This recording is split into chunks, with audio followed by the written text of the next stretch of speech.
उपस्थित सम्पूर्णमा नमस्कार। म नरेन्द्र पाण्डे, कार्यरत विद्यालय श्री राष्ट्रिय आधारभूत बहुभाषिक विद्यालय लालझडी 5 तेखतबली कञ्चनपुर। आज म यहाँहरूको बीचमा शिक्षक पेशागत तालिमको दोस्रो दिनको प्रतिवेदन प्रस्तुत गर्न चाहन्छु। सुदूरपश्चिम प्रदेश सरकार शिक्षा तालिम केन्द्र दिफाइल डोटीको आयोजनामा शिक्षा तालिम उपकेन्द्र मैनगर कञ्चनपुरमा आधारभूत 1-5 अध्यापनरत प्राथमिक तहका शिक्षकहरूको 1 महिने प्रमाणीकरण तालिम अन्तर्गत मिति 2083 साल 1 महिना 16 गतेदेखि 2083 साल 1 महिना 30 गतेसम्म हुन गइरहेको शिक्षक पेशागत विकास तालिम टिपिडीको दोस्रो दिनको संक्षिप्त प्रतिवेदन प्रस्तुत गर्न चाहन्छु। शिक्षा तालिम उपकेन्द्र मैनगर कञ्चनपुरको हलमा सर्वप्रथम पहिलो दिनको प्रतिवेदन शिक्षक श्री हेमराज जोशी सरले प्रस्तुत गर्नुभएको थियो।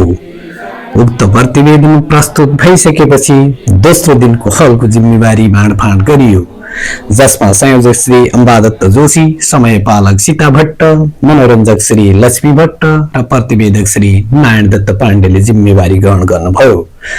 दोस्रो दिनको पहिलो सेसन आदरणीय गुरु सामाजिक विषयका वरिष्ठ विज्ञ रोस्टक एवं प्रशिक्षक श्री कृष्णानन्द भट्ट सरले ठिक 10:12 औपचारिक रूपमा सेसन शुभारम्भ गर्नुभयो।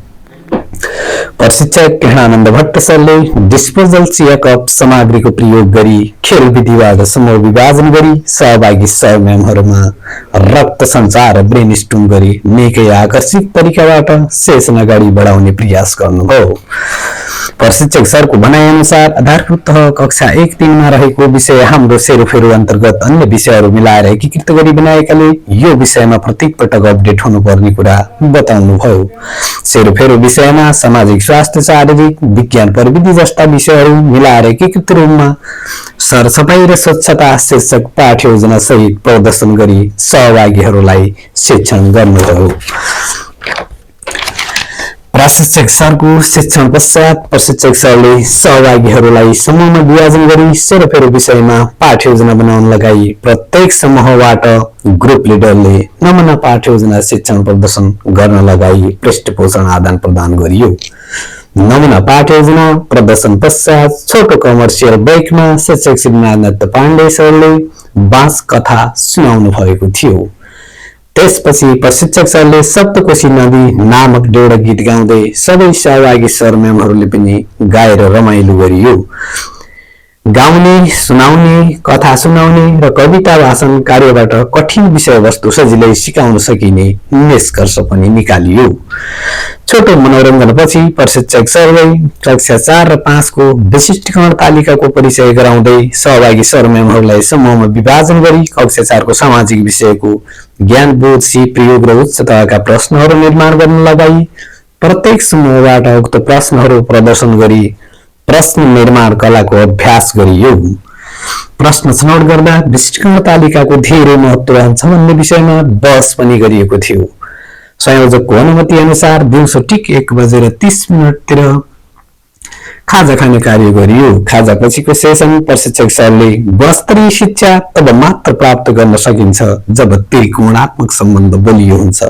उक्त सम्बन्धमा शिक्षक, अभिभावक र विद्यार्थी हुन्छन्। आफूले सो त्रिभुज जोड्न नसकेर तत्कालै सरुवा हुनु परेको पीडा पनि सुन्नमा आयो। यो बनाइबाट के कुरा प्रष्ट हुन्छ भने त्रिकोणात्मक सम्बन्ध मजबुत बनाउने कला शिक्षकले सिक्न जरुरी छ। शिक्षकले जे जस्तो पीडा भोगे पनि विद्यार्थीहरूलाई ज्ञान प्रसारण गर्न शिक्षकले कमी कमजोरी गर्नु हुँदैन भन्ने सन्देश पनि सुनाउनुभयो। उहाँले एउटा गतलाग्दो भनाइ देखाउँदा त्यसमा लेखिएको थियो, शिक्षक नै भयो भने कोही पनि डाक्टर, वैज्ञानिक वा केही पनि हुन सक्दैनन्, तर हामी शिक्षक जहाँका त्यही छौं। यो भनाइले प्रष्ट हुन्छ कि नेपाली शिक्षकहरूले पाउनुपर्ने सम्मान यो राज्यले दिन सकेको छैन। प्रशिक्षणकै क्रममा प्रशिक्षक सरले साई बाबा, महात्मा गान्धी जस्ता व्यक्तिका महान आदर्श दृष्टिकोणबाट पनि शिक्षण सिकाइलाई कसरी प्रभावकारी बनाउने, असल शिक्षकका गुणहरू के हुन् सम्बन्धी जानकारी गर्नुभयो र जसमा 3S head, hand and hurt जस्ता महत्त्वपूर्ण कुराहरू पनि सिकाउनु भएको थियो। प्रोजेक्टरको माध्यमबाट सकारात्मक प्रेरणादायी मनछुने किसिमका तस्बिरहरू प्रदर्शन गर्दै सिक्ने सिकाउने तौर तरिका र सिकाइ उपलब्धि बढाउने कुराहरू पनि बडा गजब किसिमले सिकाउनु भयो। पेशागत रूपमा दैनिक अपडेट हुने सम्बन्धमा पूर्ण सक्रियताका साथ सहभागी सर म्यामहरूले पनि प्रशिक्षक सर श्री कृष्णानन्द भट्ट सरबाट नयाँ नयाँ काम लाग्ने कुराहरू ग्रहण गरी टिपिडी तालिमको दोस्रो दिनको सेसन रमाइलोसँग समापन गरियो। सेसनका राम्रा पक्षहरू: प्रशिक्षक सरले रमाइलो तरिकाले प्रशिक्षण गरेको पाइयो। नम्बर 2, दोहोरो अन्तर्क्रिया भएको पाइयो। नम्बर 3, बीच बीचमा मनोरञ्जन गरी सेसन चलाएको पाइयो। नम्बर 4, सहभागीहरू समूहगत रूपमा विभाजन गरी समूह कार्य गर्दा एक आपसमा र्यापो बिल्डिङ भएको पाइयो। सेसनका सुधार गर्नुपर्ने पक्षहरू: नम्बर 1, समूह कार्य दिँदा अलिकति समय बढाउनु पर्ने देखियो।